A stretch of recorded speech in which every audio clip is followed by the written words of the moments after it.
well as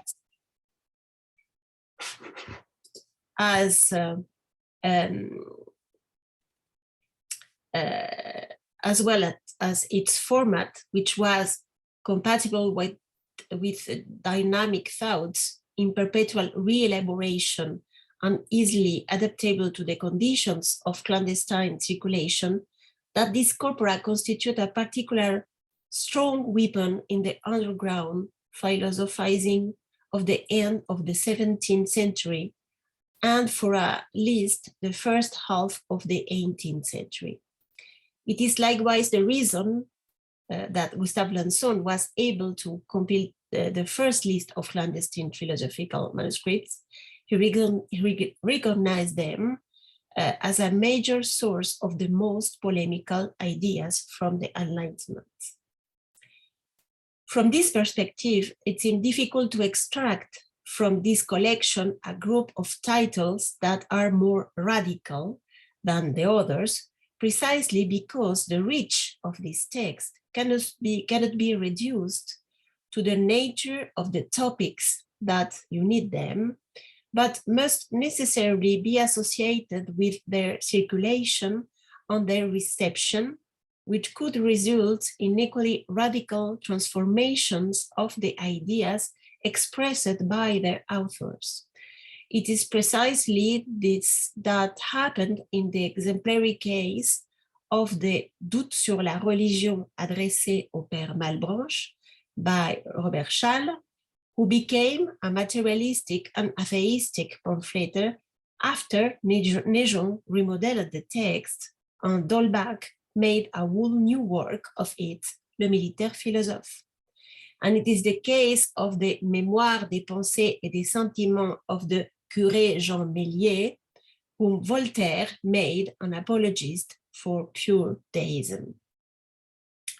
Evidently, we cannot deny the importance that certain texts have themselves, such as the Theophrastus Redivivus and the Traité des Trois Imposteurs, nor can we minimize the philosophical rigor with which some of these authors not only attacked the foundation of Christian theology, but also provide entire philosophical systems that are coherent in themselves. In this respect, Dumarsais, Robert Schall, and the author of the Theophrastus all offer very good examples. My intention is more to insist in the fact that the subversive efficacy of this text is found not only in the virulence of the arguments they present, but also in their capacity to make critical arguments heard among a public that at the outset was not inclined toward the most virulent philosophical thoughts. From this perspective, the radicalism of the text must not be reduced to their static content, but must be integrated into a dynamic reading that takes into account the multiple aspects of the intellectual life of the time. The ideas contained in these manuscripts played a role in the dissemination of themes such as tolerance, free thinking, rejection of fanatism, and criticism of absolutism. In other words, if this corpus is interesting per se, it finds its full meaning when studied within the intellectual currents that it helped to feed. So working on clandestine literature, therefore, implies not only working on a text, in the abstract sense of the term, a piece of writing considered independently of the medium that carry it. It is necessary to work on an object, printed, but above all, manuscript, whose material history is just as important as its content.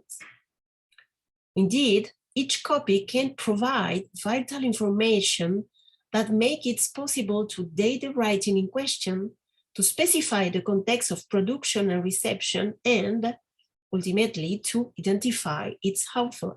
Most of our writings are anonymous, or of doubtful attribution. The reception of these writings implies checking which copy was consulted. In fact, the instability of the manuscript medium can give rise to numerous families within the same title, because a reader who becomes a copyist can, in turn, add more or less important modifications, which can completely change the scope of the initial text. The problem is that these copies are scattered and difficult to consult. So one of the first objectives of the historical research on this corpora was to establish an inventory of the holdings of clandestine literature, a project launched by Olivier Bloch in the 19th, and which found its first realization in the work of Miguel Benítez, La face cachée de lumière, whose latest edition in Spanish offered the most complete list of all manuscripts, with general information on location and certain codicological elements. Our journal, La Lettre Clandestine, and that's the last issue, has since regularly published new discoveries of manuscripts of editions from our corpus. But over time, working on the manuscripts means having about 15 different works on your desk just for the identification of the text. And this did not solve the problem of consulting the document themselves. So we decided to inscribe our work in the field of digital humanities and to think of a new research object, that's our manuscripts. Or virtual corpora, philosophie clandestine, and you have here a technical description of the database if it can help someone. Which is conceived as a real digital research tool exploiting the latest web functionalities. Our platform gives free access to all publics to the complete list of the clandestine philosophical manuscript, regularly updated, as well as to a set of practical informations and documents through a unique tool. And I will show now the platform.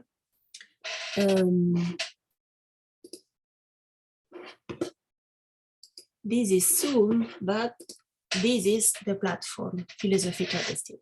So after a first page of information, bibliography, and description, you can access to the application and you can find the list of all the manuscripts. The title is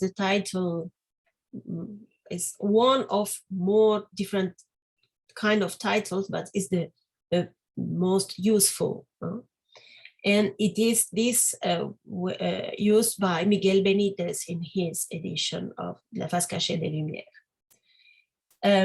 You can search, you can have a search on the entire database to find titles or variation of titles of your interest, conservation seats, authors, etc.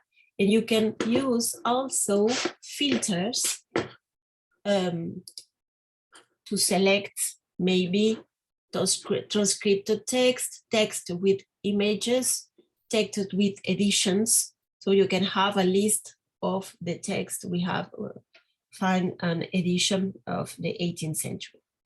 For each title, we can have the list of different locations in the libraries all around the world, as well as some elements of precision from the copies, because some manuscripts have disappeared, for instance, on the Second World. But we are sure from the existence of this manuscript by the catalogs of the library. You can also have the geolocation of manuscript. I will search one of the most important manuscripts, le traité des trois imposteurs. You can see there the list of copies, more than 150 copies of this manuscript around the world. And you can have a geolocation of actual conservation of manuscripts. So you can access to all informations about libraries to conserve different copies. And you can also have an overview of the circulation of copies to define research perimeters from circulation of text. However, this point must be taken with caution because the circulation of text can be the result of very different circumstances.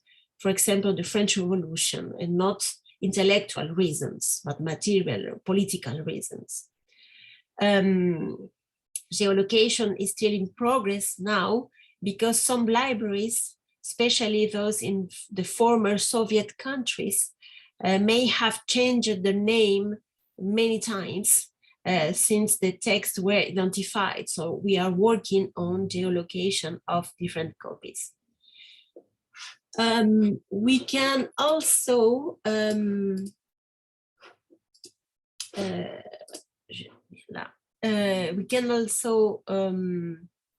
access to the editions available for each document and refer to edition accessible in libraries, in digital libraries. So I come back to my platform and I show you, sorry, little bug. For example,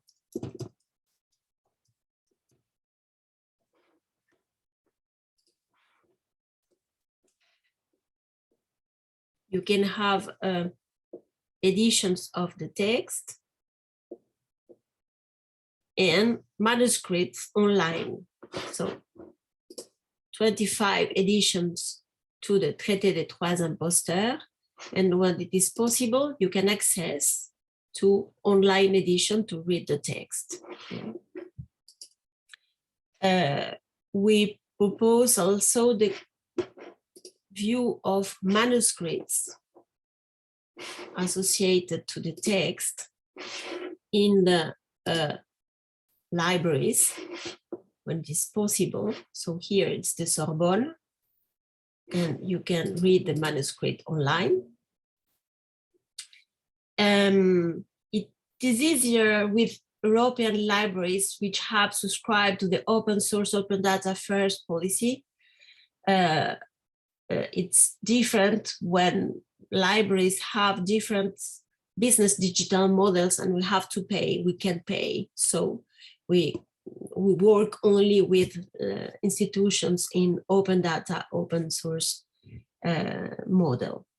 The platform is also entirely open source because it's necessary in French system to work. So we have a Sparkle editor, so we can recover any information from the database for libraries, for example, for catalogs. We offer all our informations to our partners. In this way, we are collaborating with institutions, heritage institutions, in the constitution of centralized catalog of manuscript documents and authority files like VIAF or Data BNF, which ensures maximum visibility and interoperability of the research data resulting from our work. And this is what allows us to automatically enrich certain information, such as the identity of authors. We propose some summary information of the biography, but above all, which is more useful in our corpora, specific information such nicknames of the authors. And if you search, for example, Voltaire, I know Nicholas is there. So when you search for Voltaire, and you can have the list of different nicknames from Voltaire in his edition. So we can, because we can find some text from Voltaire in our corpora.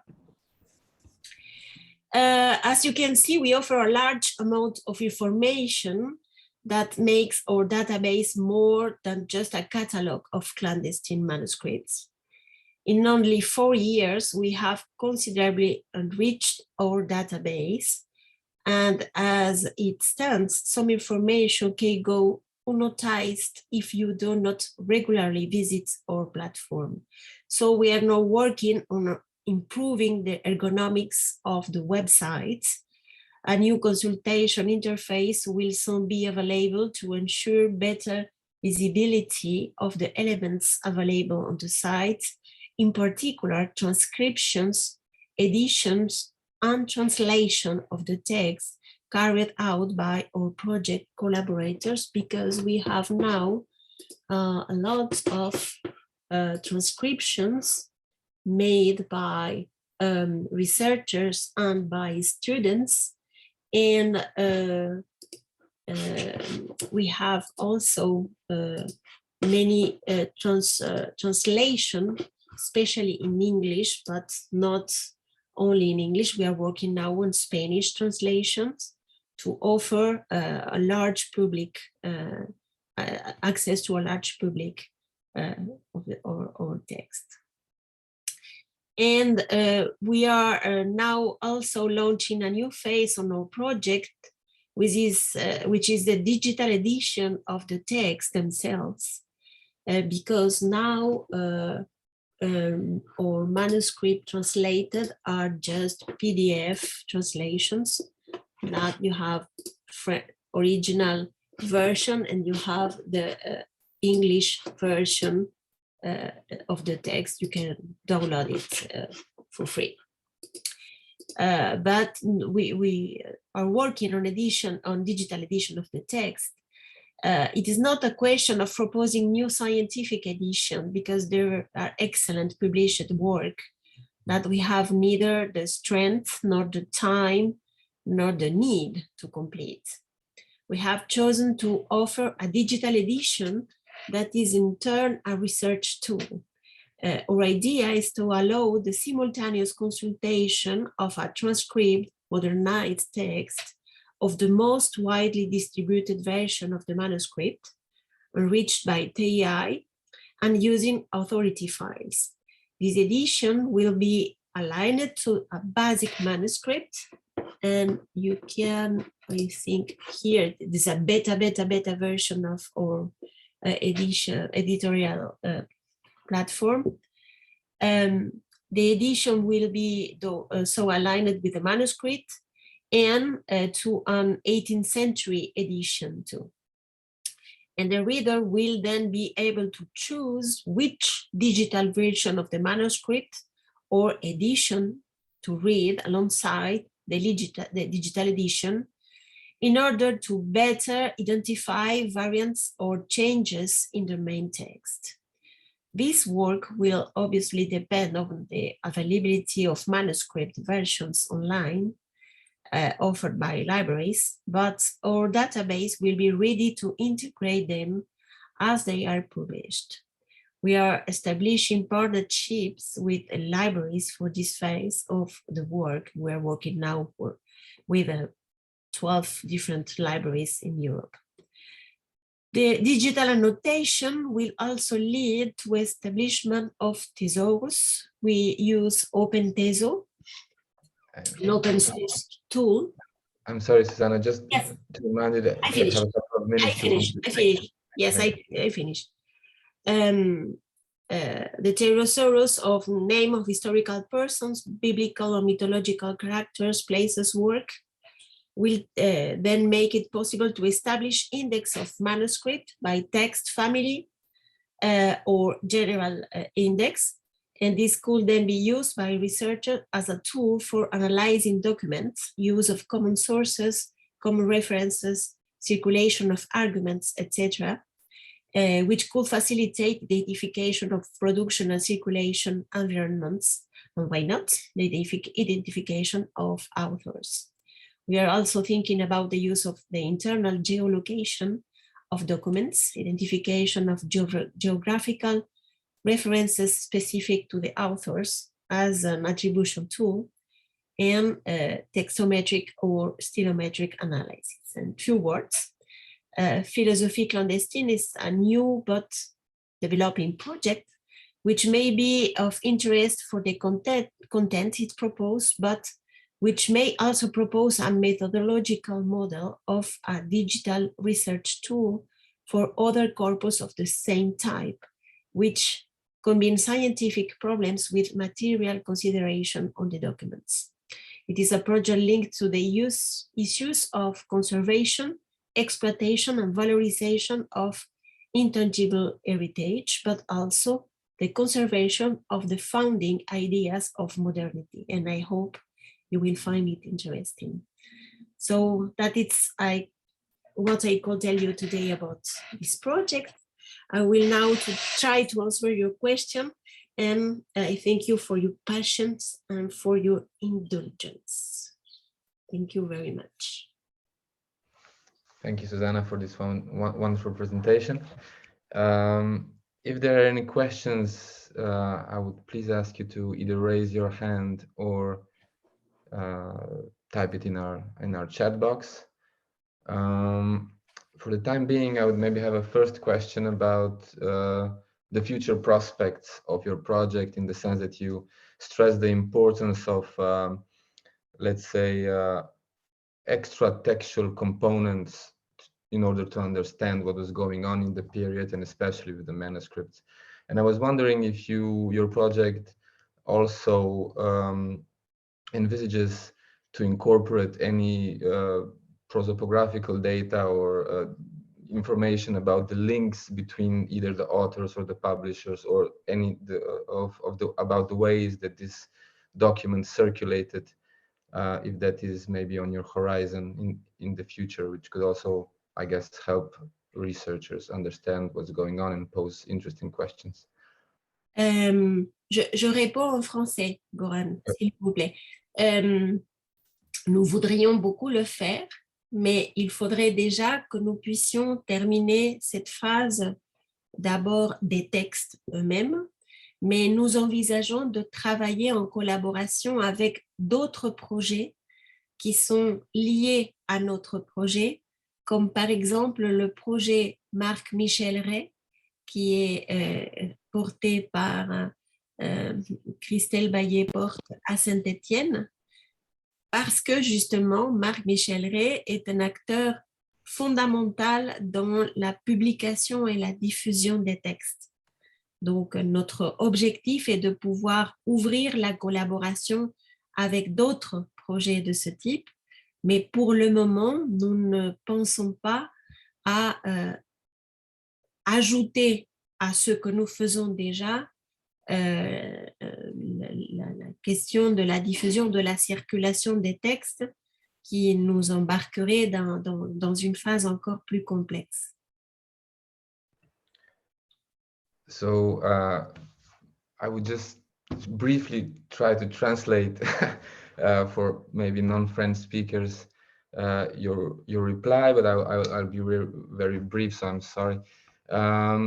Susanna said that currently they're still trying to finish the textual part of the project, and that in the future they would like to collaborate with other projects that work on similar issues, particularly the one in Saint-Étienne, and that is an exciting prospect for them as well. Thank you very much, Susanna. But if you want to help us, you are welcome. Actually, I was thinking about the possibility of opening the platform for collaborative input. Yes, we want to open interface to transcribe manuscripts. Mm-hmm. A collaborative transcription of the manuscript.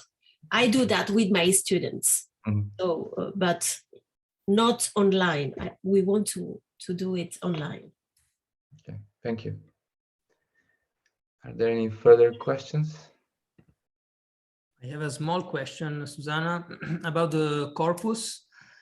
You gave at the beginning two criteria, philosophical theme and clandestine circulation.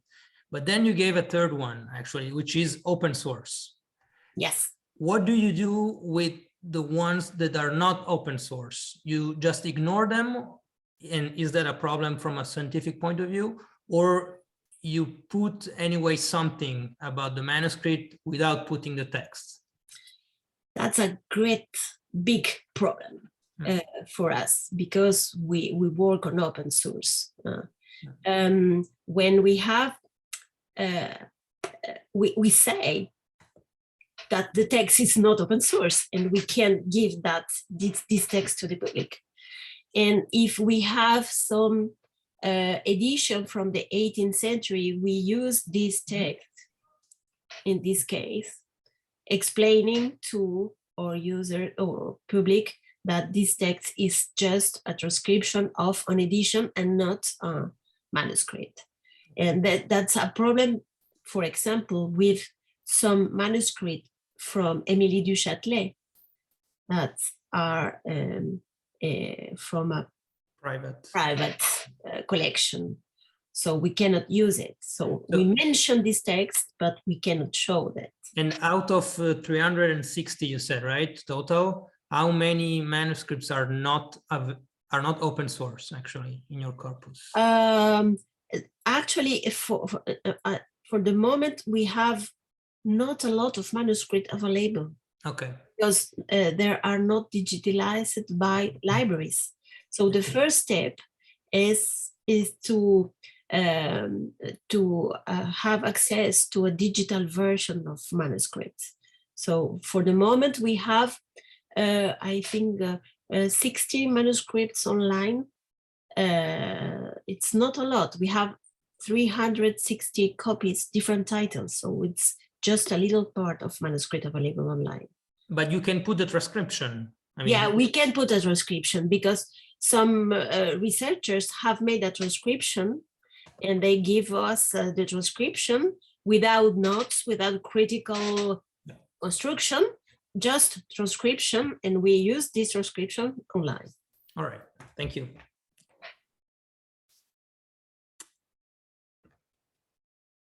Thank you very much. So if there are no further questions, because my English is too bad. I think no one has understood anything I said. I'm so sorry. It was perfect and very interesting. My first language is Spanish. I fill my mind with French, so English is a little part of my mind. So I'm so sorry.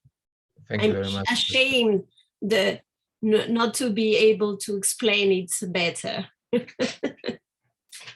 I would say gracias then for your presentation. De nada. And I will pass to the next speaker, and it's my pleasure to introduce Howard Hudson. Howard is a professor of early modern intellectual history at St. Anne's College in Oxford and the academic director of digital scholarship at Oxford, and has been intensely involved in digital scholarship for many years, directing the Cultures of Knowledge project since 2009, and chairing the Cost Action Reassembling the Republic of Letters in the Digital Age. His talk today is entitled, Did Hartlib Have a Circle? New Methods for Answering Old Questions. So thank you, Howard, as well, for accepting to join us today, and the floor is yours. Well, thank you very much, Goran, and thank you everyone for your attention. Let me start by sharing my screen. I can figure out how to do that.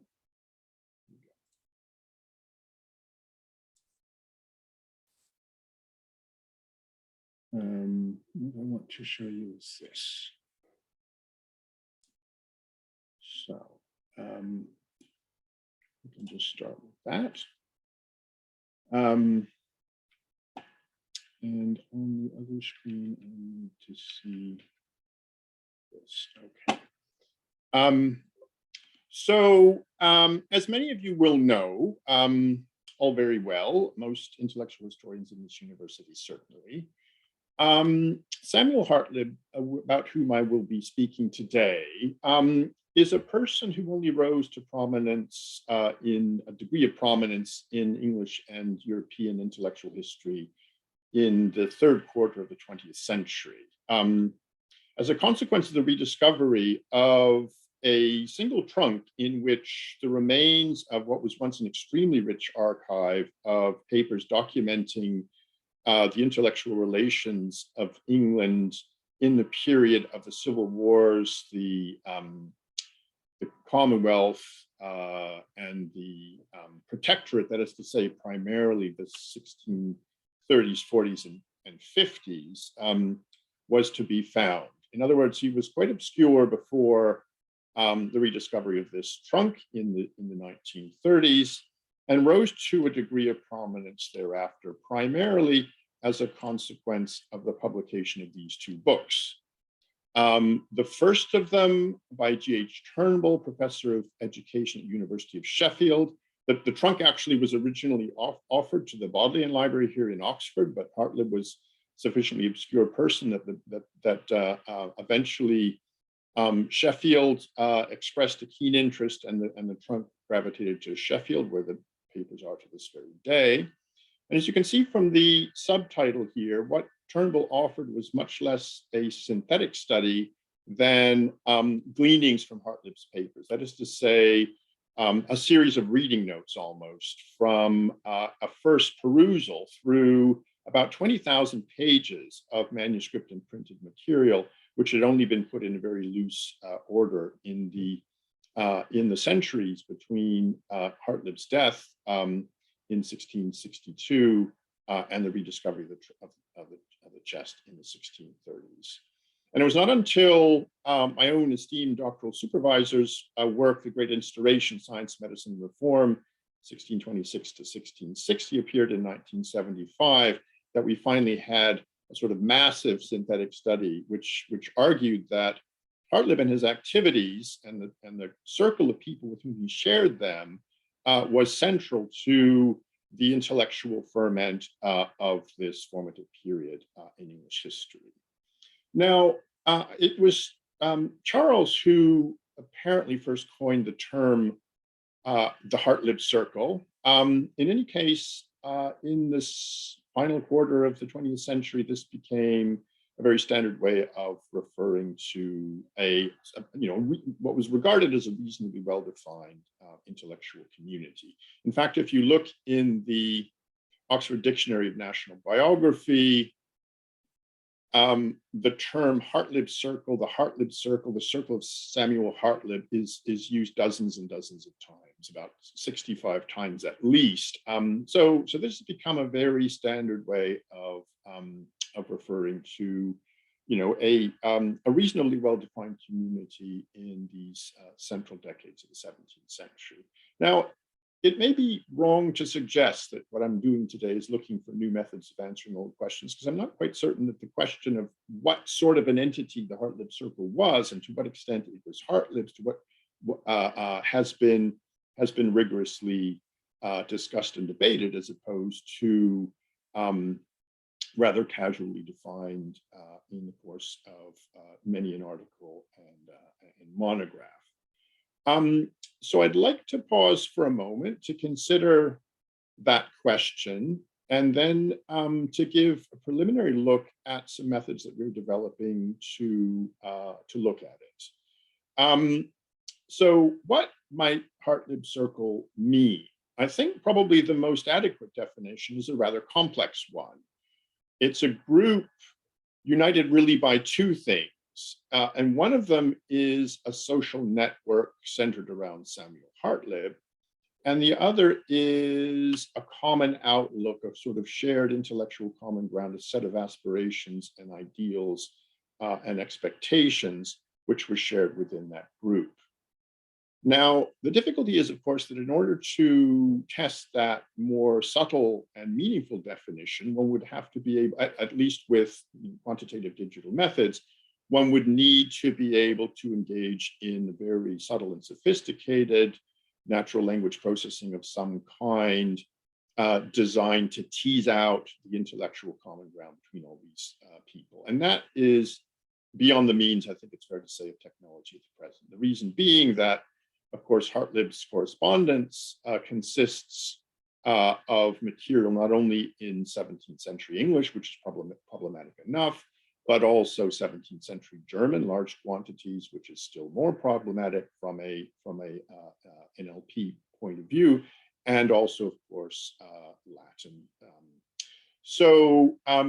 As I confessed to Goran when accepting this invitation, I shall not be dealing with a linguistic analysis per se, but he's given me permission to focus instead on what can be gleaned from catalog metadata regarding, as it were, a simpler and more easily sort of quantified and analyzed, but also less holistic and adequate definition of what Heartland Circle might be. That is to say, relating to a network or a circle. And there are several different sort of variations in circulation about how you might capture this aspect of Heartland Circle.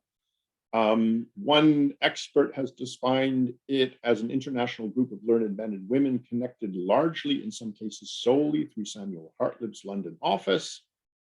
Slightly variant definition, a range of individuals for whom Hartlib formed an important point of intersection.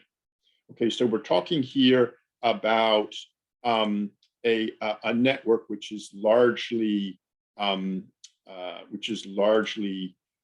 captured by the metadata of his correspondence. And I thought we could usefully start with this quotation from Hartlib's closest associate, the irenical missionary and theologian John Jury, where he compares Hartlib and people like him in this rather elaborate puritanical metaphor. Hartlib, he wrote in 1634, was like the middle part of a wheel wherein all the beams or spokes from the several parts of the circumference concur to support the axle-tree of a chariot, so that in the chariot of Israel, they are, as it were, the center whereupon the whole motion doth depend. Now, this is not really such a bad metaphor for an ego network. The problem is, of course, that merely referring to Hartlib's circle as an ego network doesn't get us very far. Every correspondent, after all, is at the center of his own ego network. So if you get no further than suggesting that Hartlib's circle is Hartlib's ego network, we haven't established that it has any kind of particular robust significance whatsoever. But fortunately, there's a little bit more to this metaphor than this. There are three components here. There's the boss of the wheel, that is to say the ego, the correspondent center of the circle, in this case, Hartlib himself. There are the spokes of the wheel, that is to say the edges connecting the ego, the correspondence, the letters connecting Hartlib with his innumerable correspondence. And the third component is the circumference. That is to say the connections between the altars, the letters exchanged not between Hartlib and his correspondence, but between Hartlib's correspondence, between the people with whom he was corresponding. So Jury's claim here is that it is the hub which holds the whole wheel together, especially insofar as the correspondence at the end of the individual spokes can communicate with one another by corresponding with Hartlib himself at the center. But in any case, without the hub and the spokes, he's saying the circumference of the wheel wouldn't hold together. So here we have a model of the Hartlib circle, which is capable of analytical confirmation or disconfirmation. The difficulty is, of course, that in order to test it, we need more than the correspondence of Hartlib himself. What we need is the Hartlib as the hub, his correspondence as the hope, as the spokes, but new data on the letters exchanged between his correspondence to provide some sense of how his network was knit together at the periphery in a way which could make it a more robust and significant historical entity than merely the correspondence of a particular individual. Now, this is, I suppose you could say, a question that we've been preparing to address for quite some time. In the Cultures of Knowledge project, and particularly with the inexhaustible labors of Miranda Lewis, the EMLO digital editor, the editor of Early Modern Letters Online, we've been assembling data on the correspondence of Samuel Hartlib, that is to say, the letters, the collected letters of the people with whom he corresponded for over a decade. We have as little as a third of the letters which Hartlib originally exchanged, and obviously we have a smaller proportion of the letters which is correspondence exchanged with one another. But nevertheless, I hope you'll agree that when you add all of this up, somewhere north of 20,000 letters provides a meaningful basis on which to begin to look at the integrity of Heartland's circle, as it were, once Hartlib has been extracted from it. To what extent it's held together by something more than correspondence with Hartlib itself. And to this can be added some additional catalogs which enrich the sort of environment in which the Hartlib correspondence sits.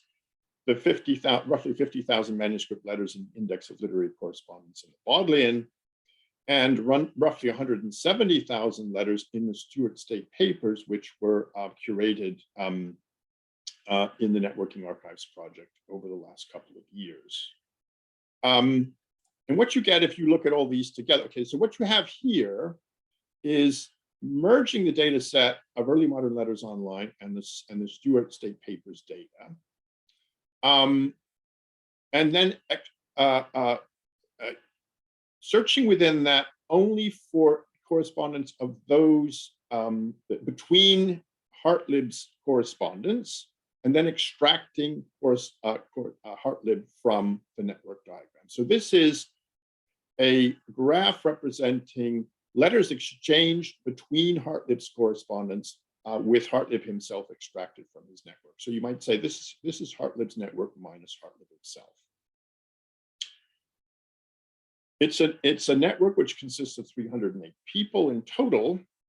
And interestingly, it splits precisely in half. So 154 people are known to have corresponded only with Hartlib, and they're not illustrated here because they're not corresponding with other Hartlibian correspondents. And the other half, 154 correspondents, corresponded with at least one other of Hartlib's correspondents. So this alone is, I think, a quite striking statistic. Half of the people with whom Hartlib corresponded are known to have corresponded with another one of his pen pals. Now, like most graphs, this is too complicated to be readily interpreted at first glance. And of course, the closer you look at it, the more complicated it becomes. In order to render it more significant, we've distinguished between three different kinds of correspondences, which are represented here. And this is the basis of a genetic approach to understanding the origins of Hartlib's circle and the extent to which it can be legitimately regarded as his, rather than him, as it were, grafting his activities onto other pre-existing networks. On the left-hand side, you have what I've called pre-existing networks. This is where both correspondents exchanging letters they corresponded with one another before either of them corresponded with Hartlib. So these are epistolary links which were established before either of the correspondents corresponded with Hartlib. On the right-hand side, what I've labeled Hartlib's network is the opposite case. These are pairs of correspondents, both of whom corresponded with Hartlib before they exchanged letters between themselves. So these people were correspondents of Hartlib before they started corresponding with one And the intermediate network is in between and is slightly more complicated to conceptualize.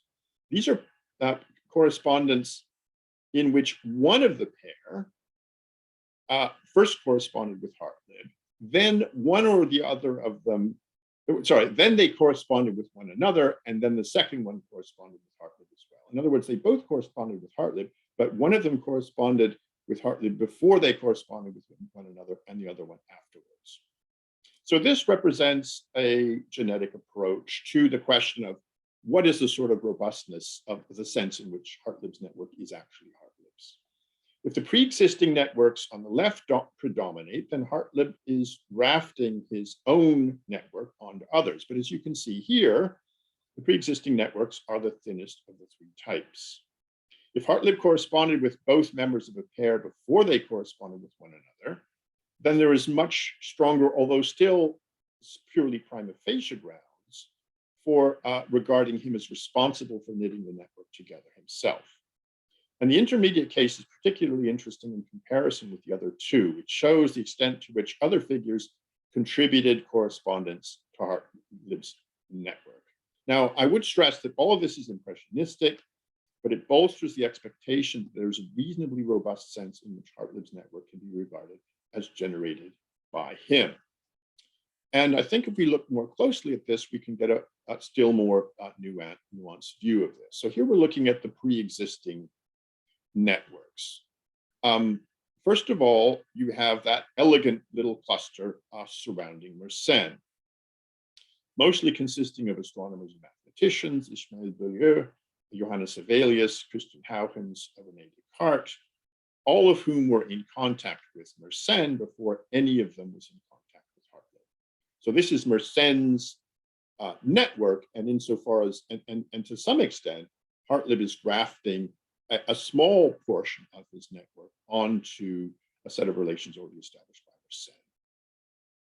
The only other significant cluster is around James Usher, the Archbishop of Armagh, and Samuel Ward, the master of Sidney Sussex College, a new Puritan foundation in Cambridge.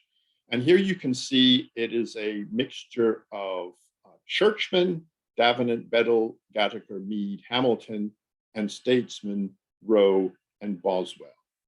And I'd stress here, because we'll come back to it at the end, astronomers and mathematicians, churchmen and statesmen, diplomats, are the particularly interesting exceptions to the rule. These are the pre-established networks, the most prominent pre-established networks in which Heartlib and also Urey, as it were, grafted their own networks. We'll come back to that in a moment. The smaller cluster, there are smaller clusters around the Senate in Bremen, which again is a diplomatic network.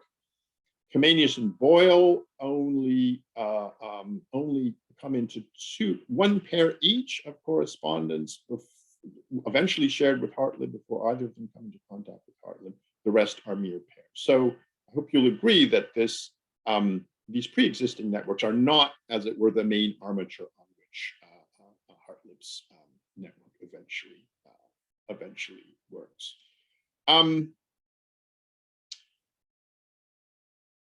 So what I'd like to do now is show you, if I can manage to do so, the system on which this rests, in order to take you into this data a little bit more closely. First of all, I'll just show you, where's it gone? I'll need to reload it. This is the live tool on which this whole analysis is based. Just taking a half second for it to load up. This is the network diagram I showed you at the beginning, with the three different colors of the data, and by clicking on it, you can highlight various aspects of it. By clicking on individual edges, that's you bring up at the bottom the specific letters in mind, and you can see here the Kinner and von Frankenberg were first in contact with one another in 1648. but Kinner had contacted Hartlib in 1646 and Frankenberg in Hartlib 1638. So this is why they're both in contact with Hartlib before they're in contact with one another. And in fact, over here, if you scroll down a little bit, you'll find the actual letter between them that is being referenced here. So it's a very efficient way of asking questions and then seeking answers from them as well. And one can distinguish between the three different cases I was talking about.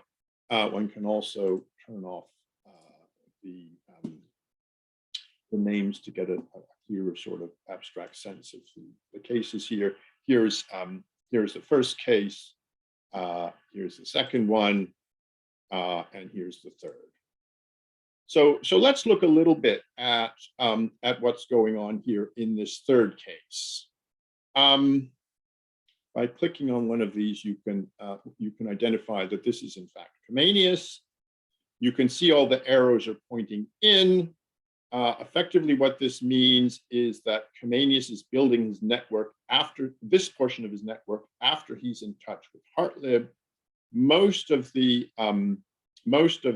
figures that Comenius is, most of the Hartlibians that Comenius is in contact were in contact with Hartlib first and were, as it were, transferred from Comenius's Hartlib's network to Comenius rather than the other way around.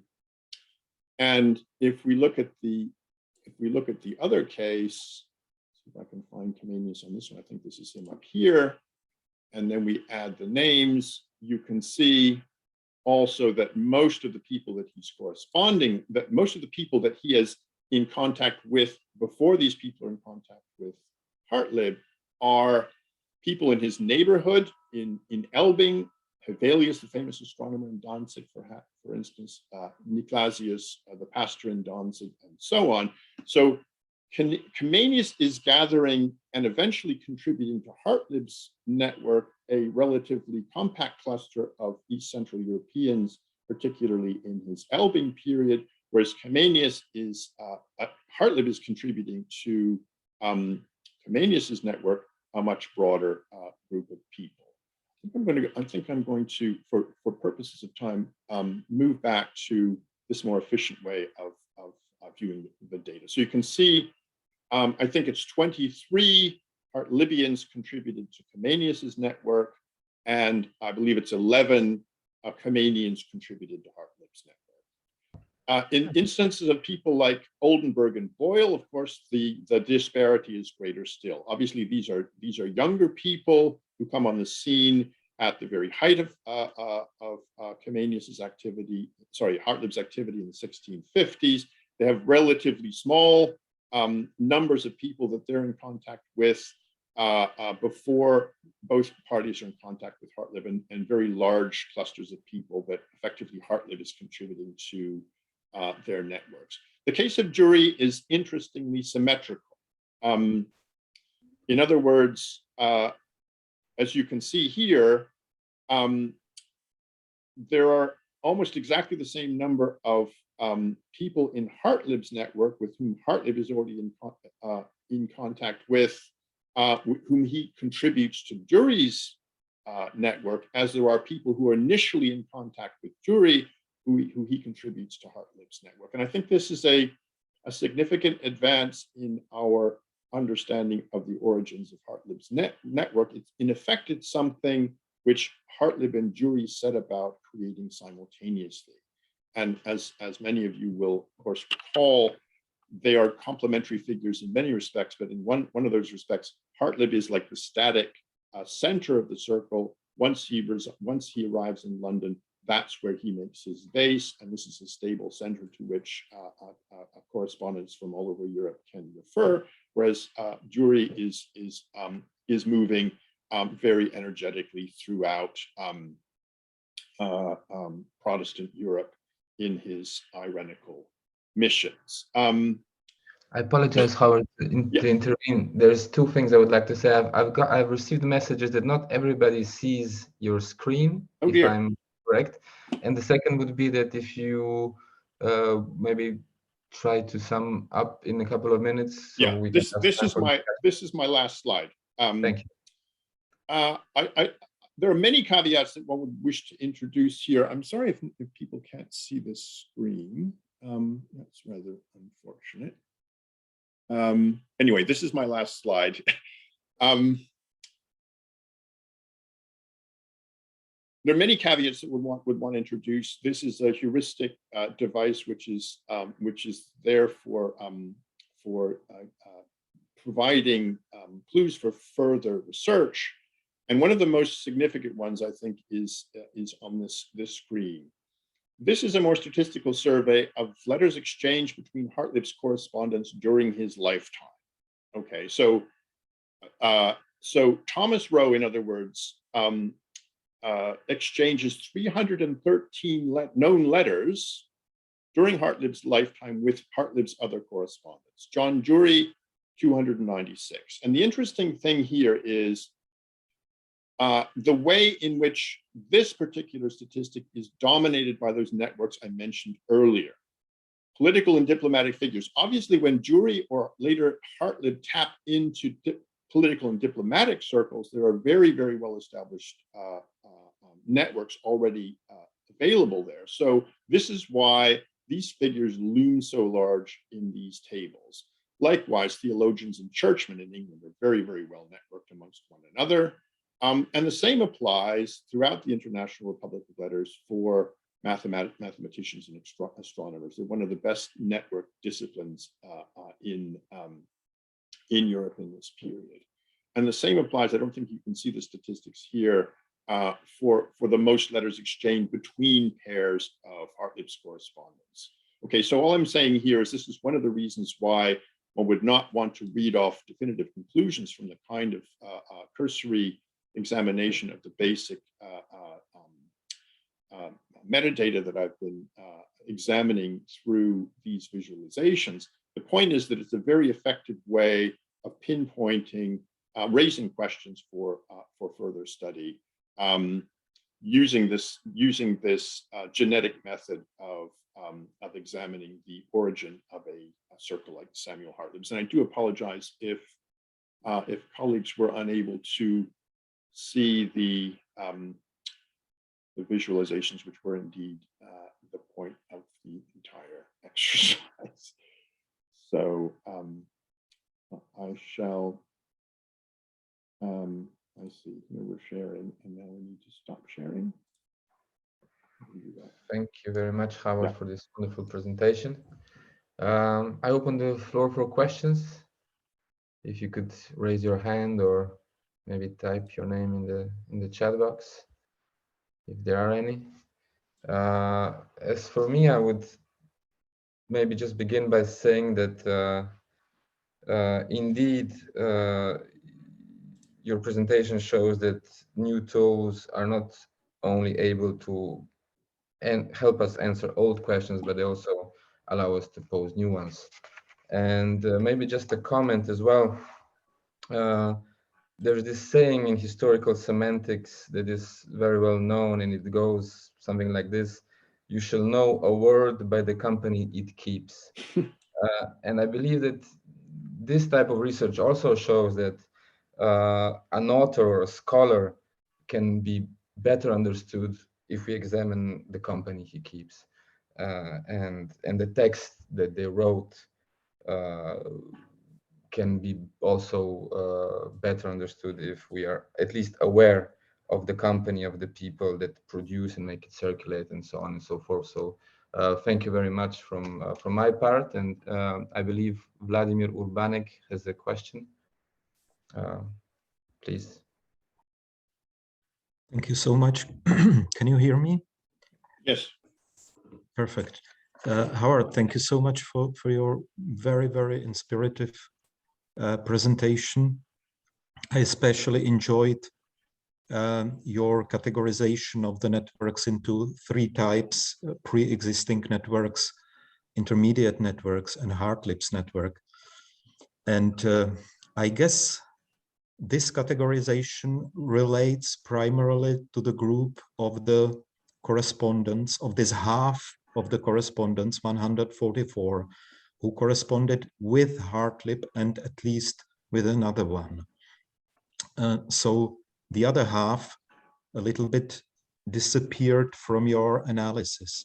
Nevertheless, I believe they were also, or potentially were, very important, because if we think in terms of the flow of information and flow of ideas within the network, so the person who corresponded just with Hartlib, but was involved in some other network which didn't overlap with Hartlib's, might be extremely important in terms of bringing a little bit different topics and different ideas into the network. And I would like to hear just your comment on this. This appeared in my mind when I listened to your presentation. Thank you once again. Well, I certainly agree, Vladimir, that I mean, I think the remarkable thing is the extent to which those seemingly highly peripheral individuals who only have that minimal contact with Hartlib and no other contact that we're aware of with the rest of the circle, they nevertheless share many of the features of his more central correspondence. I think the most interesting, one of the most interesting ones being a great many of them are, like Hartlib Comenius himself, displaced people displaced particularly from Central Europe by the 30 Years' War. And as a consequence of that, a consequence of their formation in the same part of Europe and their displacement from that part of Europe for a variety of different reasons, they also share significant aspects of the outlook with one another. So I think with a richer definition of what Hartlib's circle consists of, which is not simply, as it were, a network analysis, one can incorporate back into it those individuals who, as you say, disappear from the graph, and we're only looking at, as it were, the structural aspect of Hartlib's circle. So I'd certainly agree with you. No question. I have a naive question, Howard. Thank you very much. Is about how do you establish that somebody is a correspondent? Do you need just one exchange of letters? And what do you do with, and if you have any example of this, of somebody writing a letter with no answer? Is he considered as a correspondent or not? And what do you do with that? Yeah, in the case of Hartlib, yes, absolutely, because in fact, we have very few of the answers from Hartlib himself. His archive consisted of the letters that he received. He didn't keep copies of the letters that he sent, and all efforts to identify extant letters sent by Hartlib have been largely unsuccessful. So the overwhelming majority of letters in the catalog of Hartlib's correspondence are incoming letters, they're not outgoing letters. If we were to further restrict correspondence to mean an actual extant exchange of letters, then the whole exercise would collapse in his case. What, of course, this particular analysis doesn't account for is weighting of correspondence. You know, Hartlib and Jury exchanged hundreds of letters, and some of these other individuals, you know, just one or two. So, so that would require a more sophisticated analysis. But I think one has to treat each correspondence differently, depending very largely on the question of archival survival. Some are extant in something like their entirety, others are extremely fragmentary, and in this case, it's highly asymmetrical. We have the incoming letters, we have very few of the outgoing letters. Thank you very much, Howard. If there is no other questions, Goran, I would move to the third one through a third talk, because we're running out of time. So I'm very pleased to introduce our two speakers for the third talk, Nicholas Cronk and Glenn Rowe. So Nicholas Cronk is the director of the Voltaire Foundation since 1997, a fellow at St. Edmund Hall, and a professor of European Enlightenment Studies.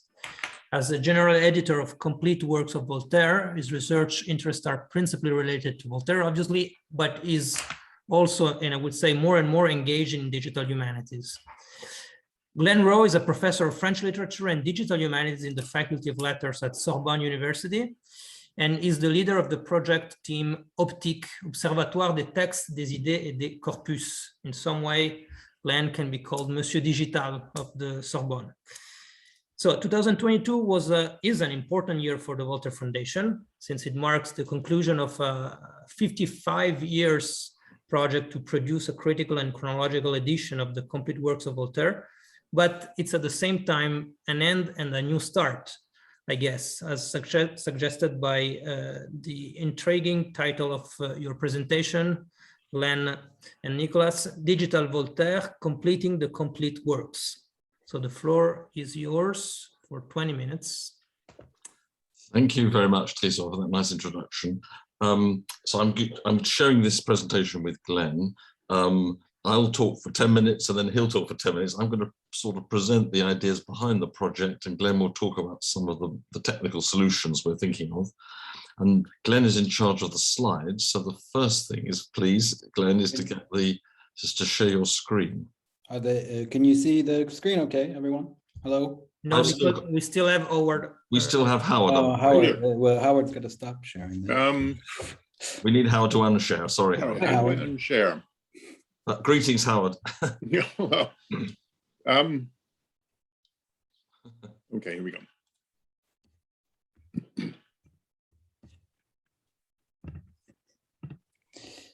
How's that? That's good. Thank you very much. So, as Tristan said, we've spent the last, at the Voltaire Foundation, we've spent the last 50 years editing Voltaire. It seems sensible to say that we should now digitize the edition. But what exactly does that mean? So if we go on to the next slide, please, Glenn. That's very smart. Obviously, there will be a very simple thing we could do, which will be to scan the 205 volumes and put up a sort of scanned version. I mean, it will be possible. So the question is really, what's the difference between a livre numérisé and a livre numérique? I mean, what's the difference between just scanning the thing and actually reimagining the digital edition?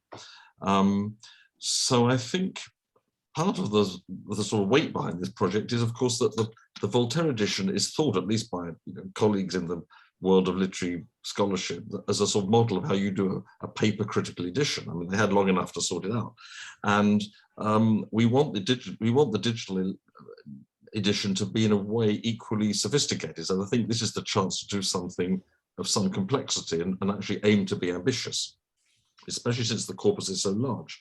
So if we just think about basic principles, a printed book, a codex, is fixed.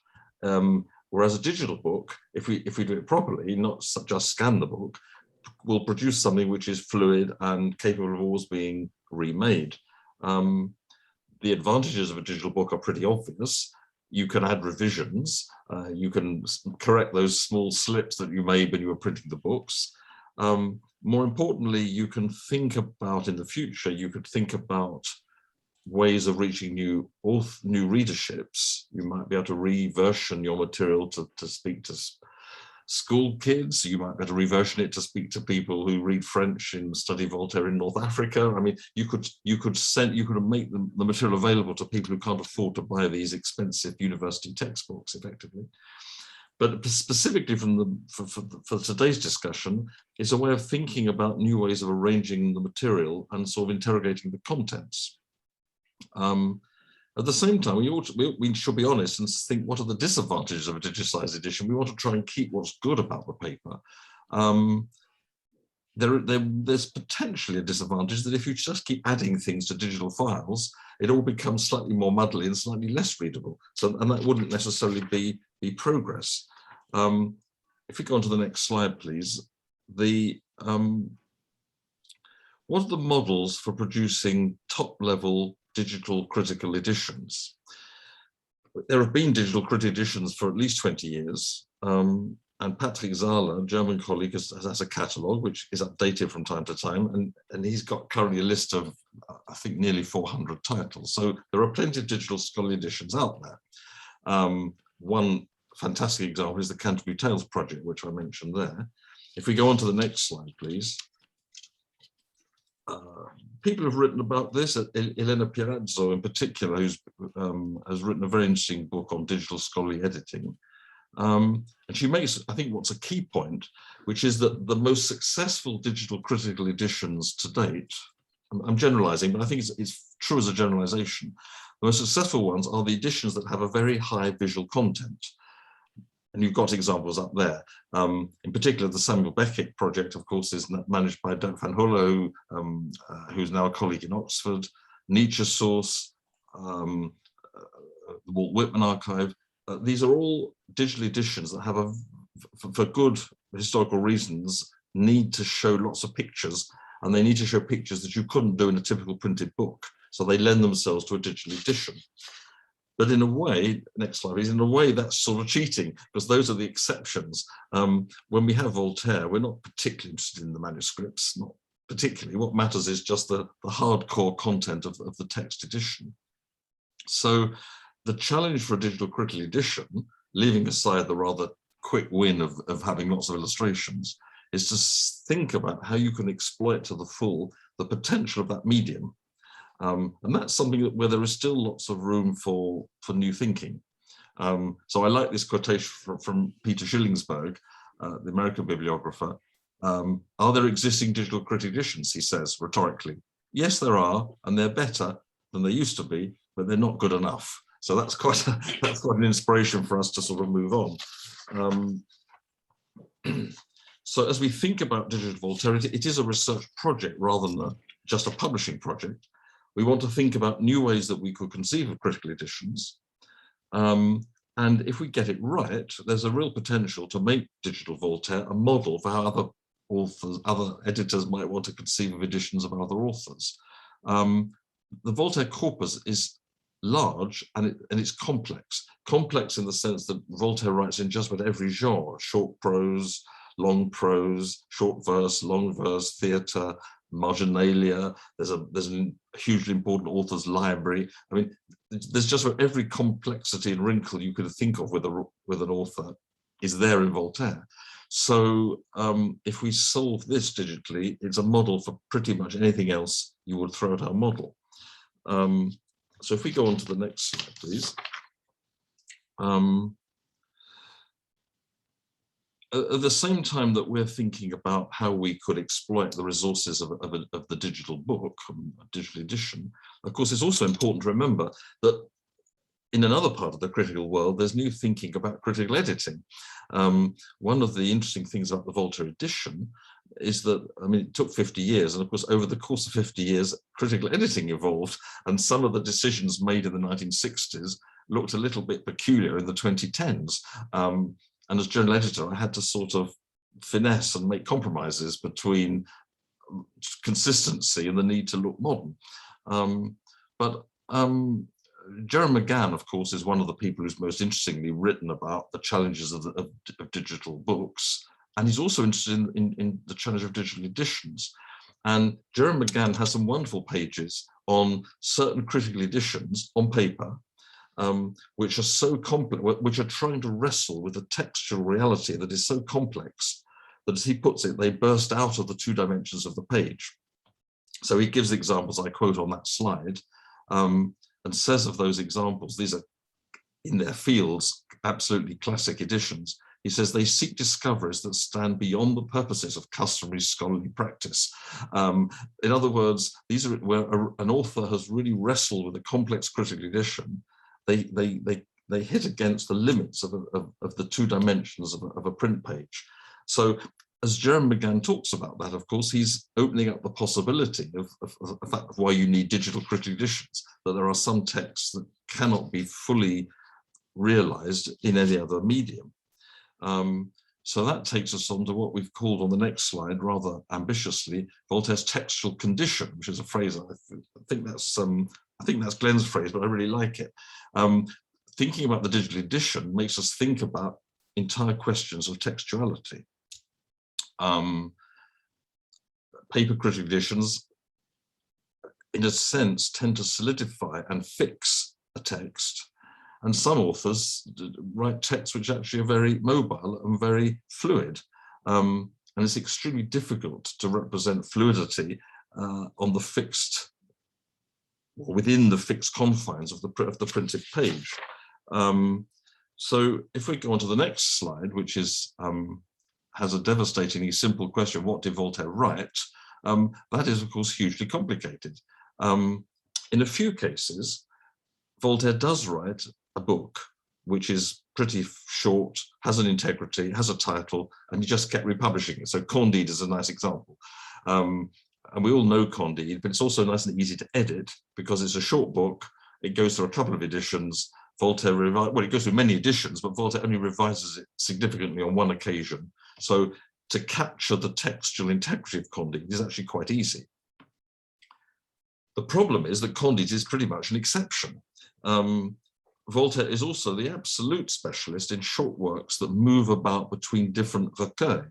So, I mean, he was the absolute, he was probably most brilliant writing short polemical prose texts that it's in certain moments in the correspondence he calls his couillonnerie. But anyway, we don't use that as a generic term, but it's what he writes. And he moves these texts between different recueils, different collections.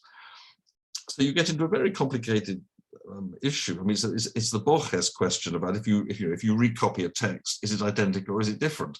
And Voltaire repeats the same text in different recueils, and you no longer know if you can read the text in the same way or not. In the case of the longer texts, they're unstable in a different way. The longer texts, often, particularly something like the Essai sur les mœurs, I'll show you in a minute, that grows and evolves in a way that you can never pin it down. There's also, when you say, what did Voltaire write? There's another question, which of course is how he attaches his authorial standing to the text. Sometimes he signs the text with his name, very rarely. I will point out that his name Voltaire is an invention anyway, but leave that to one side. Sometimes he publishes books which are anonymous. Sometimes he produces pseudonyms. And then within the pseudonyms, there are pseudonyms which are transparent and there are pseudonyms which weren't entirely transparent. So the complexity even with which Voltaire tries to sign his text is pretty mind-boggling. Critical paper editions don't always give you the full sense of that because we stick Voltaire in big letters on the title page and we slightly flatten the complexities of the way Voltaire presents a text. On the next slide, just to give you a very quick I'm going at speed here because I want to make sure there's time for Glenn, but here's just one example of a text. This is Voltaire's history of his world history. It's a very pioneering, very radical work. It's a piece of Enlightenment history, and in absolute direct opposition to the Christian tradition, which said that universal history was Catholic Europe. For example, Bossuet, Voltaire writes a history of the world, which starts with China, and where the Christians have a fairly minor walk-on role halfway through. Now, this book, we normally call it the Essai sur les mœurs for convenience, but in fact, it doesn't have a title. And you've got the whole history of the textual tradition there. Voltaire thinks about it. Well, he starts in the 1740s. He's still tampering with it in the 1770s. And you can see all the different titles that it goes through in that process. If you're editing that text on paper, what do you do? How do you even begin to get the complexity of all those different versions? In some respects, it will be easier to capture the multiplicity of this textual conglomerate in a digital version, though we've got to somehow do it and not actually lose the sense of coherence either. We need something that is readable, but something that does justice to that complexity. I mean, I think the edition we printed on paper goes a long way to explaining this, but it is still quite a challenge to get that on a printed page. So on the next slide, to sum up what I've been saying, really, Voltaire produces works which are open, they're not stable. So how do we find the critical edition that doesn't betray the work by making it too stable? And the challenge is to somehow find a digital means of reproducing faithfully what are in effect open texts. I mean, this is a huge subject, but if we get this right, I'm going to finish with a quotation from Willem McCarthy, who gave a lecture at the Voltaire Foundation a couple of years ago. If we can model the material of the complete works in a new way as digital Voltaire, this is going to create not just new insights, but a new way of thinking about Voltaire. It'll be a new way of thinking about Voltaire's textuality. I mean, we're almost suggesting that Voltaire, in a way, pioneered a form of writing that goes beyond the printed means that he had at his disposal. In a way, we're going to almost argue that there is a fluidity about Voltaire that only the digital edition can really capture. So I very much like this comment of Willard, which I'll finish with and then hand over to Glenn. Although I was going to quote Willard, but that's all right, we go back. Although efficient access to data is an essential function of computing, the greater potential is for computers as modeling machines, not knowledge jukeboxes. That's a very Willard phrase. To think of them as only the latter is to misunderstand human knowledge. So in other words, it's Willard McCarthy's idea that that everything hangs on the modeling.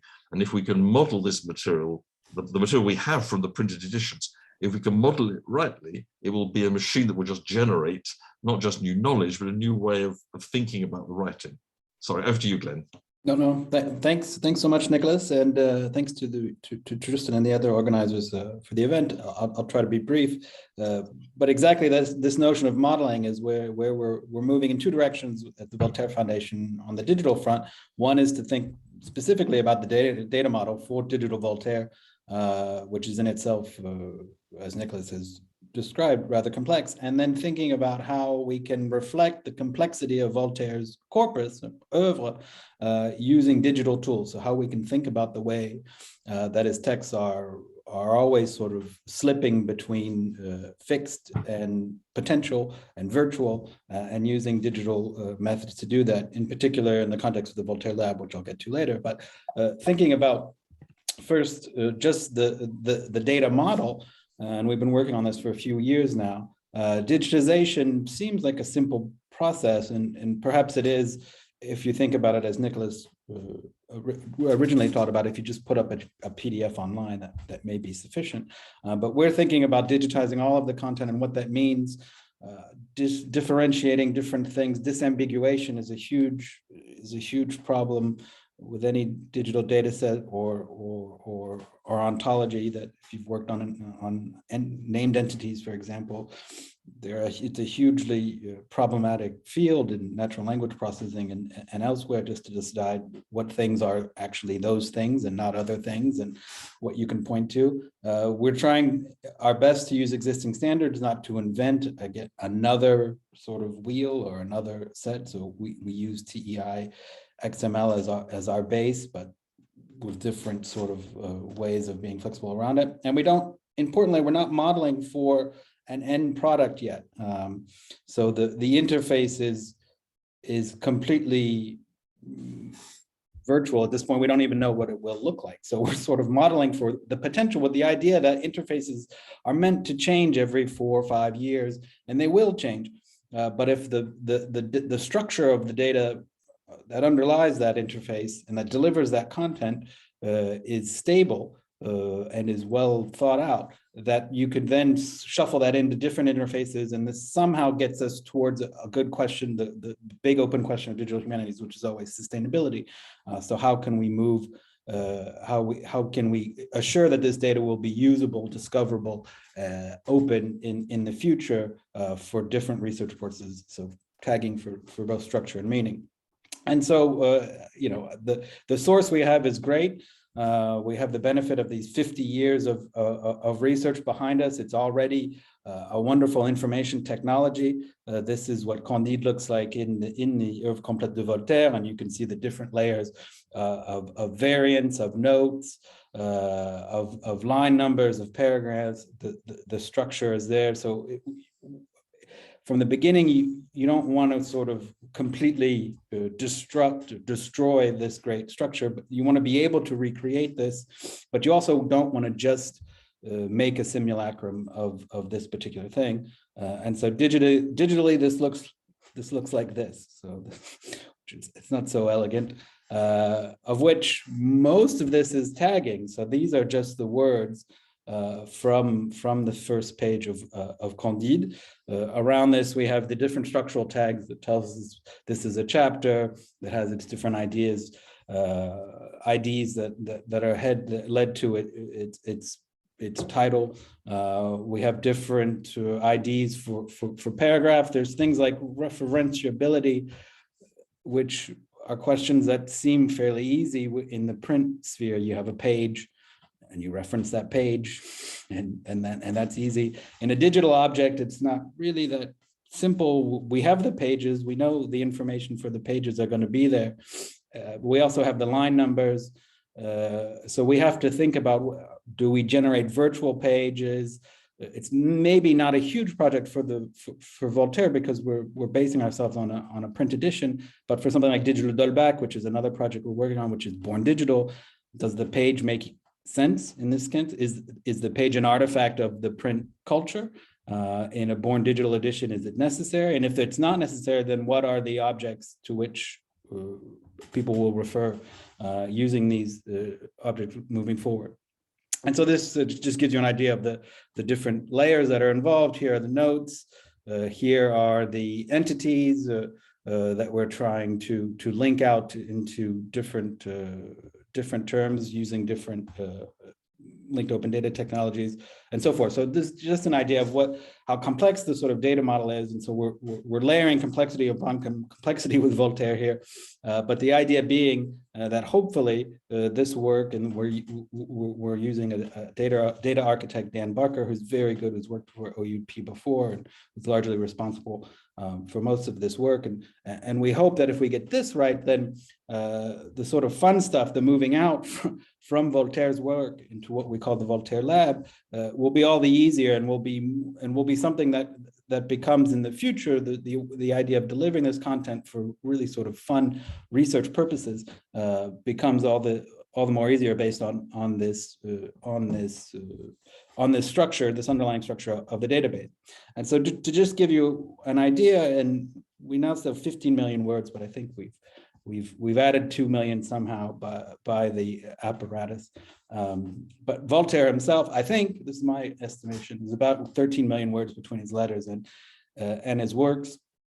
Maybe we can find that answer one day. But we decided when we founded the Voltaire Lab that in tandem, or sort of in concert with this ongoing edition of thinking about the data model, we also wanted to do some experimentation on the corpus itself that we already had in a different way, and in a way to think about pushing the boundaries of Voltaire as a writer, and how he is constructed and constructs himself as an author through his corpus, through his correspondence, and importantly, bringing the corpus and the correspondence together, which didn't really have.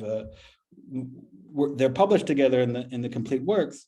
50 volumes of the printed of the 205 are of the correspondence, so they obviously have a huge place, but usually they're used separately, and we wanted to think about how you can really link these together, and how in fact the digital interface, digital medium helps us to do that. So in one sense, we wanted to think about intertextual Voltaire as an intertextual writer, Voltaire as an intertextual object himself. And here we work with teams in Chicago and in the Sorbonne. So thinking about different texts that Voltaire tends to use or reuse. So for Candide, for example, we know that he rereads Rabelais at some point while he's working on Candide. And so you could rightfully ask, well, what are the other places in his work where he uses, let's say, Rabelais, and in what context, and in which way? Here we can do that using these different algorithms of sequence alignment. We can think about Voltaire, who's very good at self-plagiarism, at self-citation or self-intertextuality. Here we have a passage from La Henriade, which later on in the Questions sur l'Encyclopédie, which he publishes right at the end of his life, he cites a text from La Henriade, where he says, "J'ai lu dans un poème épique sévère." So I read in an epic poem somewhere these words, which sort of express what I'd like to say, which are from him, 60 years earlier, and whatnot. And so he's constantly playing at this game. And here again, we're just trying to think about how we can make these connections in his corpora using different digital tools. We can then think about how Voltaire himself is reused by other people moving on. So taking Voltaire in this case as the source to be used by other people in other centuries, perhaps in this case in a text of the 19th century. And we have a really big corpus that we're working on with the Bibliothèque Nationale de France, which is 128,000 documents or books, basically the entirety of Gallica at some point in 2015, but don't quote me on it, but it's very large. It's primarily 19th century. So the whole notion Glenn, can I ask you to go a little bit faster? Yeah, yeah, thank you. No problem, yeah. We'll go through that. And then just to other approaches that we're currently thinking of within the lab. One would be automatic indexation, so automatic indexing. So how can we use this corpus as a way of thinking about automatically classifying different texts? As Nicholas mentioned, he works across all genres and all topics. And here there are sort of various unsupervised and supervised machine learning algorithms. I won't bore you with these texts that we can use and we're trying to experiment with. And then finally, to bring this back to thinking about networks, as Howard has shown with hard-lib correspondences are particularly good for networks, and we've worked with projects such as Mapping the Republic of Letters in Stanford to think about a network as an exchange of letters on a geographical scale. What we're thinking about now currently are semantic networks. So here are other projects like 6 Degrees of Francis Bacon, which shows you the sort of social networks that Howard was also looking at hard-lib. What we're thinking about are semantic networks, so networks, sub-networks within the correspondence itself, taken as a network, where there are certain words that are used or reused among certain correspondents. In this case, the word philosophie is used the most between Voltaire and d'Alembert and then Frederick II. And this allows us to drill down more towards a sort of binomial correspondence between Voltaire and d'Alembert to think about what words are most important within that specific subcorpus of that correspondence. So thinking about really networks in a very different but perhaps interesting way semantically, and again trying to think about the complexity of both the corpus and the correspondence together, and how these can lead to different activities, different research questions, how the digital Voltaire will in fact become a sort of springboard for more questions and a sort of laboratory, if you will, to experiment with these different tools and methods. So I thank you very much. Thank you. So wait, we are very late actually. If there are questions, please go ahead. Just one waiting for other questions. It's kind of my obsession with digital edition, but what about variant? When you have more editions of the author, are you already have something in mind how to put it on the screen? Is it gonna be like a note or two screens, one? Do you have an idea of it? Yeah, I can answer that quickly. For the moment, we're not avoiding the question. We haven't made a decision up front yet about how it will look. We've tagged it to the absolute hilt, which is expensive, so that everything will be possible. That's to say that every aspect of every variant is being drilled to the ground and killed a second time. So this will mean that, and it is very complicated because sometimes you have a variant on the page which says it appears in this collective edition, volume 27, because everything with Voltaire is huge, but then the collective edition, you need to know which year is volume 27 if you want to know the exact date of the variant. Well, all that information is being drilled down. So in theory, if there is a text, and this is a real example where Voltaire changes the word deist to the word taste in a variant, now there's a real research question. Why does he change the word? And at what date does he change the word? What's the semantic weight of that? It should be possible to look at all the variants and work out the exact date at which he moves from one word to the other. So it will be possible. How it will look, well, the basic, I think the default mode will be there will be a base text and the variants will pop up in a box. I think that's our working idea. But there would be, for certain complex texts, there will be the possibility, I think, of bringing up another whole base text. That will be technically possible. Perhaps not in the first phase, but it's been tagged so that that will be possible.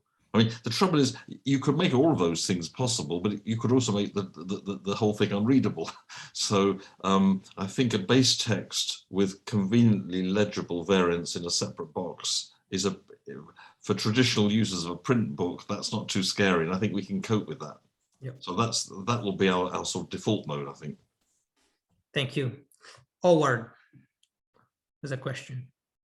Yeah, I think it's absolutely amazing the way you have so beautifully timed the completion of the hard copy edition of Voltaire to take place at exactly this moment where there's this kind of explosion of opportunities in the digital sphere. I mean, it's absolutely clear that far from, finished with this job, it starts all over again de novo. And I'm wondering to what extent there is a sort of experimental aspect to what you're doing. I was struck by that very familiar and classic, double page spread from Candide, where you have all these elements which we can immediately interpret. We know what's on the page because it's a standard way of representing a text which has evolved over, several hundred years of print culture. And now suddenly there are innumerable other opportunities. And of course, you not only have to find a way that suits your text, but also something which has some chance of becoming sufficiently standardized that people can read it equally readily because there is some kind of new standard. So are you going to be mocking up multiple different ways of representing some of these particularly fluid texts and sort of subjecting them to workshops and focus groups and so on? I mean, it seems to me that there's so many opportunities, so many divergent possibilities here that that as it were, finding your way to the optimal one without a lot of user testing and so on, might be even impossible. What are you thinking along those lines? A 30 seconds answer, if possible. Glenn. No, thanks, Howard. You're absolutely right. And I think the exciting bit is, in fact, the experimental part. And so I think the way that we have the data model is that from a modular perspective, that you should be able to begin with, we have to be able to recombine those different things to the page, to that thing that looks like the Conti page. And then that's not the goal, but that's something that we have to be able to do.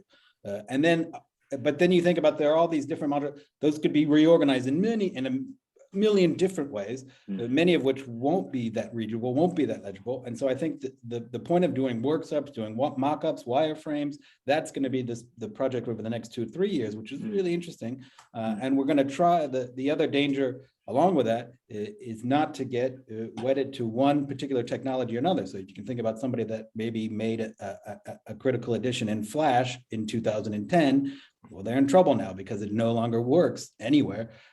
So we don't want to fall into that trap either. So there's different things that we have on the mind, but they're challenges, but it's very exciting. And I think that in fact, having focus groups and workshops in France, here in Oxford, all around, I think is going to be very important and rich work that we're looking forward to.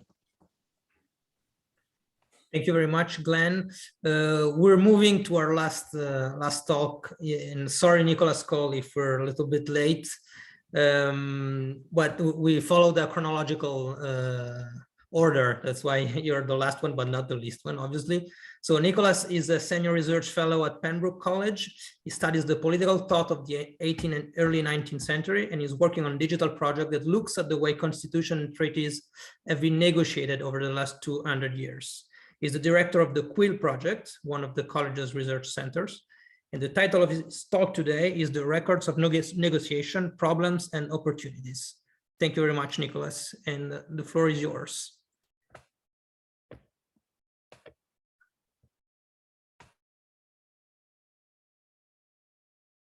We cannot. Sorry, thank you very much for having me. Sorry, I was muted. It's the 21st century problem, apparently. Right. So I look at the records of negotiation, and the proposition really is that the ability of groups of people to negotiate a specific text is one of the innovations that separates the modern world from the ancient. In the ancient world, if you wanted to write a law or a constitution or a treaty, you would send a very clever person or a couple of very clever people into a room, and you would let them do it, and then you might, if you were in a very democratic society, have a vote on what they came up with, or you might not. But something that we have been able to do for the last few centuries is have groups of people meaningfully contribute to the shape of a text. In legislative processes, most obviously, in treaty negotiations, in the process of writing constitutions, especially since the late 18th century, and in peace processes.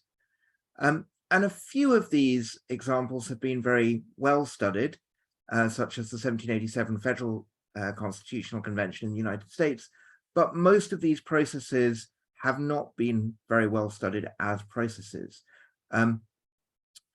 Far more archival material exists than has been well organized, let alone well studied.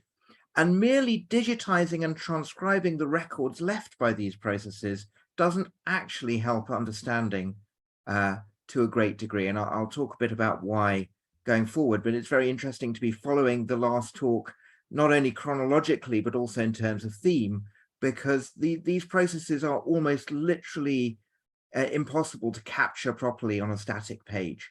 And so the project that I run is born digital and has to be digital. Just to give a sense of the scale, this is just constitution writing in America. We think of America as having a very static constitutional order, but that's not really true. At state level, there have been 235 different constitutions written from scratch, covering every aspect of life, from land ownership and water rights through obviously civil and political rights, marriage rights, and so on. So actually at state level, even at a constitutional level, in America, things are very fluid. You could tell a similar story in most parts of the world. There are lots of these kinds of processes to be interested in. The manuals for how you negotiate a text, how do you get 600 people to agree on a law or a constitution or whatever else, the manuals for these start to be written down at the end of the 17th century. The Lex Parliamentaria in England is very famous, and then there are lots of manuals published then, especially in the 19th century, huge set of manuals published for almost every walk of life.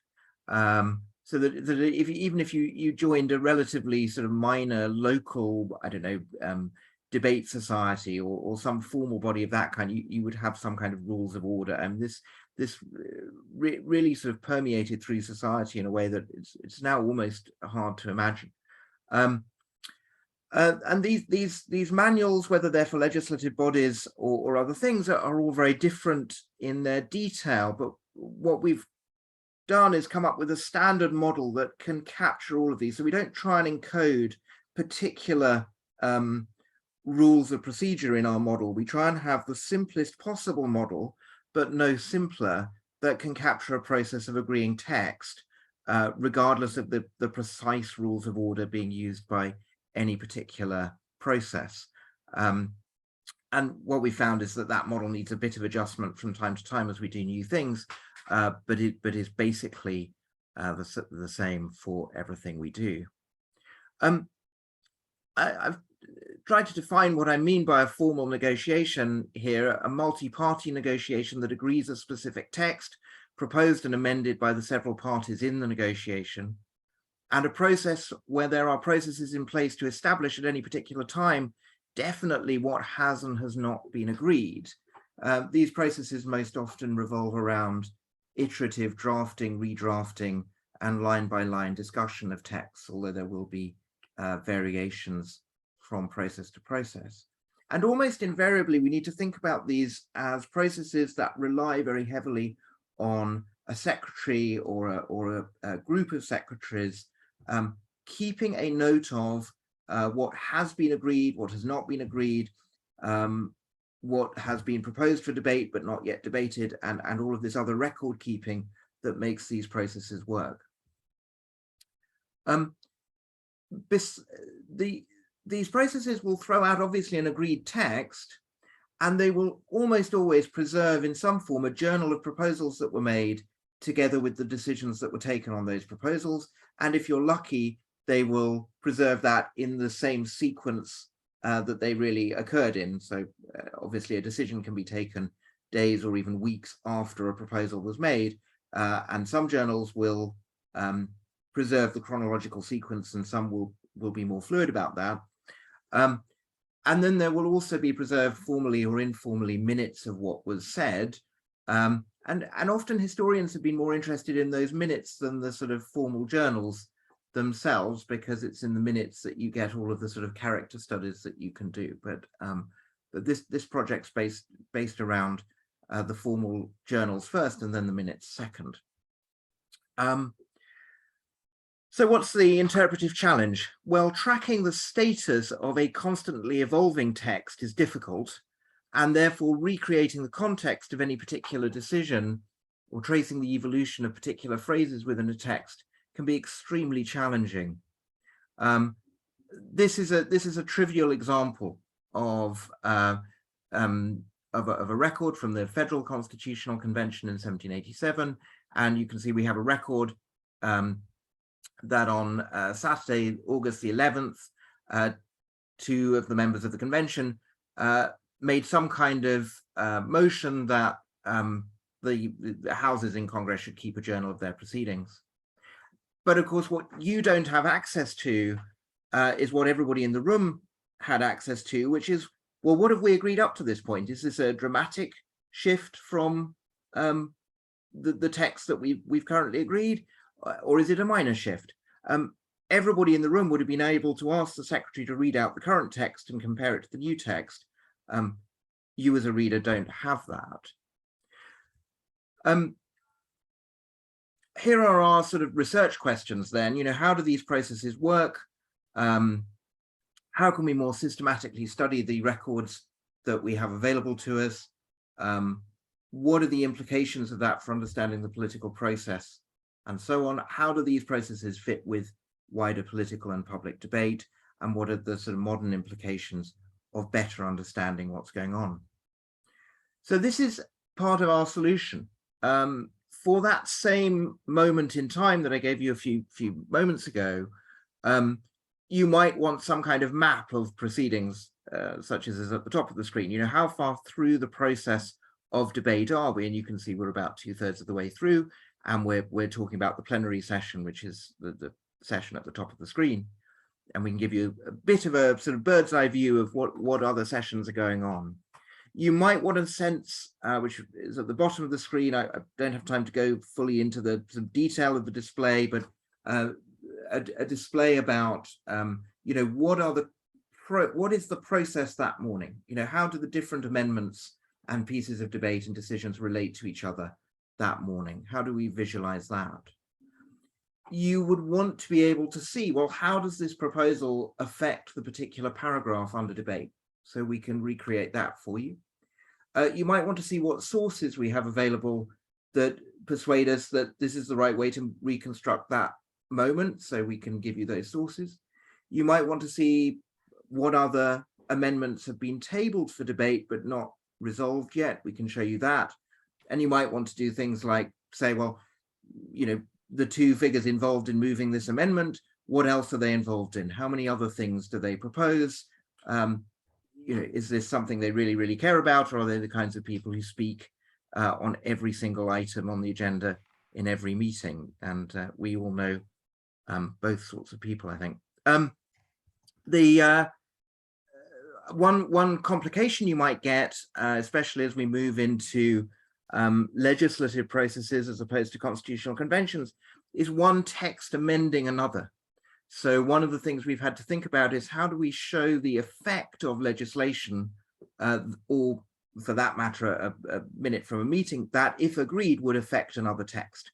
And so we have a way of showing that the agreement of one text or one amendment would affect a second or a third or a fourth text in different ways. In terms of the technical problems we're having to solve, one huge area of technical problems is actually representing these evolving documents. We want to relieve researchers of the cognitive burden of reading through minutes and tracking for themselves what has been agreed when and how different changes relate to each other. We want to store each proposed change exactly once, so that, you know, if we edit and change things, we're only editing and changing it in one place, building documents then from the sort of sum of changes that have been agreed at any particular point in a timeline. And we also need to be able to build arbitrary versions of documents. You know, how would things have been if Madison had not been present, might be a question people would want to ask, and so on. That's a very difficult set of problems that has not been more generally solved. We're currently on version 3 of our own solution to that problem. Version 4, which we will be working on in the next few years, will be a fully XML compatible approach, which is incredibly difficult, and I can talk more about that if people are interested. And then we have a huge research area in visualization. My colleague Alfie Abdul-Rahman at King's College London has done a lot of work with us in this area, and this remains a sort of ongoing area of research. We're also interested in things like text reuse. So how do we detect similar phrases being used in different pieces of legislation across time, for example? And how do we change our interfaces to help less motivated users? A lot of our problems in visualization come from complexity. This was a visualization that we generated for the 1787 Federal Convention, just showing the flow of documents between different committees in the convention, which is fine. And it works reasonably well for the French discussion of the Declaration of Rights of Man at around a similar time. You can show a very different structure of debate emerges in that kind of visualization. The French are less used to this kind of committee process at the time. But it works very badly indeed for state level conventions in the US, which become literally an order of magnitude more complicated very, very quickly, and more modern processes more complicated still. So we have a huge visualization problem with more modern processes that we're working on. So some outstanding problems that we have left to work on at a technical level. As I say, we've got work left to do on how we represent constantly evolving documents. And in particular, we'd like to get to an XML compliant version of that. That's very technically hard. Sorry, that should say work progressing on tools to compare process of negotiation and to discover text reuse. We've got major work still ongoing on visualization and information filtering and discovery, especially search. You can imagine that having a search box for a process of negotiation is a very complicated thing. What does the user mean? Do they mean the first time a phrase appears? Do they mean all the times a phrase is under discussion?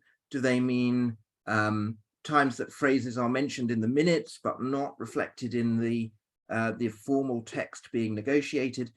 So even the idea of search becomes very difficult and complicated, and we're still thinking through how we present that for different types of users.